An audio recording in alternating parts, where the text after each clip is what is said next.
Welcome to PsycSage, healing hearts and minds through psychology. My name is Michael N. Henderson. I am an artist, an entrepreneur, and a clinical psychology student. And the topic of today's conversation is, with women, you always pay for what you choose not to see. A few years ago, I went to a poetry show with a friend who introduced me to a woman I thought was beautiful. She had big dark brown eyes, silky auburn hair that went down her back, the most luscious lips, flawless, blemish-free skin, and the kindest smile. Like, I was so attracted to her before she opened her mouth, I was already fantasizing about what her voice would sound like. I was thinking about what it would be like to be in her arms and the things I wanted to do with her and to her. We said hi, and as we began talking, the first thing that I noticed is that she had a lisp. When she happened to brush some hair out of her face and behind her ear, the second thing I noticed was that she was wearing a hearing aid. Now, in any other situation, given my level of attraction to this woman, I would have made my intentions to get to know her and pursue her clear. However, because she talked with a lisp and she had a hearing aid, I decided she was probably a prude, not sexual, and I didn't want to take advantage of her. We left the show, exchanged social media handles, and some time had passed before I remember I was scrolling on Instagram one day, and I saw this really attractive woman who, she was pressed up against another woman. They were together, their lips and their breasts looked like they were touching, and then I realized this was the physically impaired girl I didn't want to take advantage of. As I stalked her Instagram page even further, her bio read, pansexual.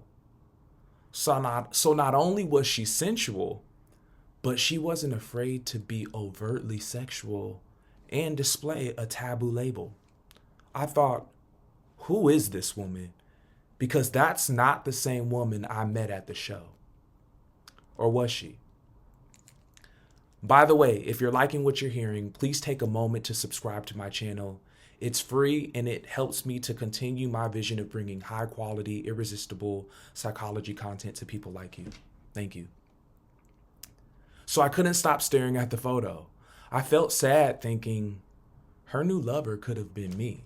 I felt naive for deciding to base the totality of her sexuality on one interaction. I felt guilty for deciding to discriminate against her sexually because, in effect, that's what I was doing because I perceived she had a physical impairment. Like, who am I to decide what she needs or doesn't need without asking her? Who am I to take away her choice to have an experience with me? Do I have a bias against people who have physical impairments? Why did I allow myself to make such a big decision based on very limited information? How many other opportunities have I missed for pure human connection because I judged someone prematurely without getting to know them? In the moment I made the decision to define a woman on the basis of one identity, I fucked up. Physical impairment is just one aspect of a person's identity and doesn't define their entire being. You see, as soon as I labeled her, I cut myself off from her mystery, her complexity, her sexuality, her freakiness. My perception of who she was based upon faulty beliefs and limited information that helped me feel in control, and even in that moment feel good. But the outcome was actually me making a decision to act against my own self-interest. If truth is that which is consistent with reality, I never really saw her. Seeing this woman in her entirety in order to make a decision on complete information would take curiosity, suspending judgment, and asking questions. Now that I think about it, I didn't even have a right to judge her. I don't know enough about lisps, hearing aids, or impairments. I don't know about her communication journey, what she had to overcome, if there are certain benefits to being hearing impaired, or even how she feels about it. It's quite possible that what I consider an impairment, she considers a strength. Now I'll never know. For guys who say maybe choosing not to pursue a woman with a disability is your preference, I would say, how many women are you pursuing? Because I know a lot of guys that will come up with any excuse because they're really afraid to approach and get to know a woman. I also thought, how congruent are my beliefs about physically impaired women if my sexual fantasies about her immediately resurfaced when I saw her exuding her sexuality? You see, all these questions could have been emotionally compelling topics for fun conversation on a date or after an incredible night of intimacy. In our relationships with people who we're close to or want to be close to, it's easy to forget that our identity contains many different parts, like a mosaic. For example, I'm a father, a brother, a son, a grandson, a cousin, an entrepreneur, a colleague, an artist, a lover, a designer, an entrepreneur, a partner, etc. When we choose to decide who someone is in their entirety based upon one aspect of their identity, we miss important information about that individual that helps us see the full picture of who they are. I had a woman tell me once, Michael, women don't want to be pedestaled. Take us off the shelf. I want to be seen fully as a student, the daughter, the hot girl, the nerd, the slut, the businesswoman, and all of my identities.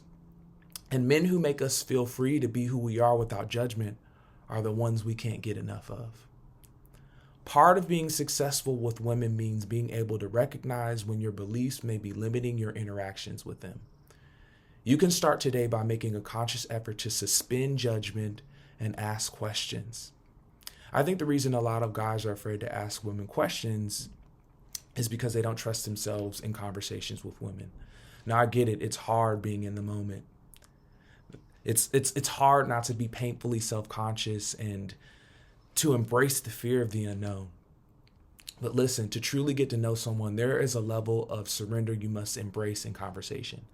And I understand the unknown, again, is scary. So in a way, we believe our judgments of others protect us, but in reality, they limit us.